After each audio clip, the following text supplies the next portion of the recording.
Pollution free environment కోరుకుంటున్న present generation ఆసక్తికి తగ్గట్టు నిఖిలా సంస్థ మోస్ట్ హ్యాపెనింగ్ ఏరియా అయినటువంటి మోకిలాలో డెవలప్ చేస్తున్న latest marvellous project royal pavilion. Hyderabad సిటీలో హై రైజ్ లగ్జరీ హౌసింగ్ ప్రాజెక్టులలో ఎక్కడా లేనన్ని సుపీరియర్ ఎమ్యూనిటీస్ రాయల్ పెవిలియన్ లో అందుబాటులో ఉంటాయి. ఈ ప్రాజెక్ట్ లో అంతా నేచర్ ఫ్రెండ్లీ ఎమ్యూనిటీస్ ని డెవలప్ చేస్తున్నారు.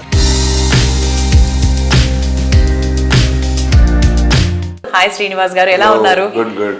Sir, what is the very special thing about outdoor amenities? Twin club house ఎలా ముఖ్యమో ఎన్సిడి రాయల్ పెవిలియన్ కి, అలాగే ఈ అవుట్డోర్ ఫెసిలిటీస్ అంటే ఎక్కడ లేని విధంగా మోకిలాలో మనం టెర్రస్ వాకింగ్ ఏరియా ఇవ్వడం జరిగింది. 4 బ్లాకులకు కూడా మనం 2 బ్రిడ్జెస్ తోటి కనెక్ట్ చేయడం జరుగుతుంది. ఇది కాస్ట్లీ అఫైర్ అయినప్పుడు కూడా మనం ఒక రాయల్ పెవిలియన్ అనే నేమ్ పెట్టినప్పుడు దాని సార్థక నామధేయంగా ఉండాలనే ఉద్దేశంతో ఫెసిలిటీస్ కూడా రాయల్ గా డిజైన్ చేయడం జరిగింది.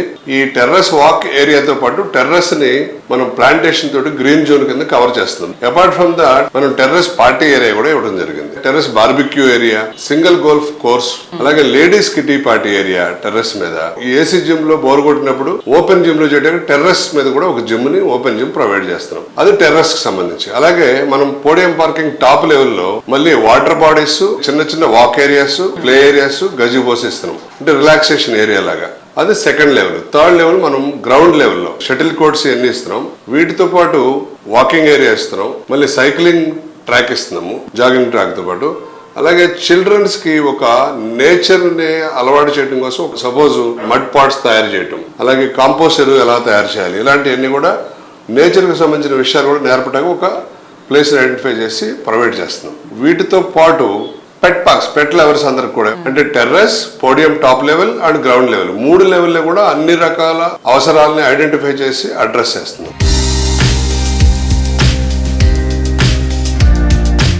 ప్రగతి అనేది పర్యావరణానికి హాని చేసే విధంగా ఉండకూడదు. మన పరిసరాలు ఎకో ఫ్రెండ్లీగా ఉండేలా చూడడం అందరి బాధ్యత. అందుకే నిఖిలా ప్రాజెక్ట్స్ పొల్యూషన్ కి దూరంగా పచ్చదనం, ప్రశాంతతకు నిలువైన ప్రాంతంలో ఉండేలా ప్లాన్ చేస్తోంది. రాబోయే వినాయక చవితి ఎకో ఫ్రెండ్లీగా ఉండాలనే లక్ష్యంతో మట్టి ప్రతిమలనే పూజించాలని ప్రచారం కూడా మొదలుపెట్టింది. పర్యావరణ హితంగా ఉండాలని చెప్పటమే కాదు, చేసి చూపిస్తోంది. అందులో భాగంగా నిఖిలా సంస్థ మట్టి గణేశుల ప్రతిమలను పంపిణీ చేస్తూ ప్రతి ఒక్కరిలో అవగాహన కల్పించే ప్రయత్నం చేస్తోంది.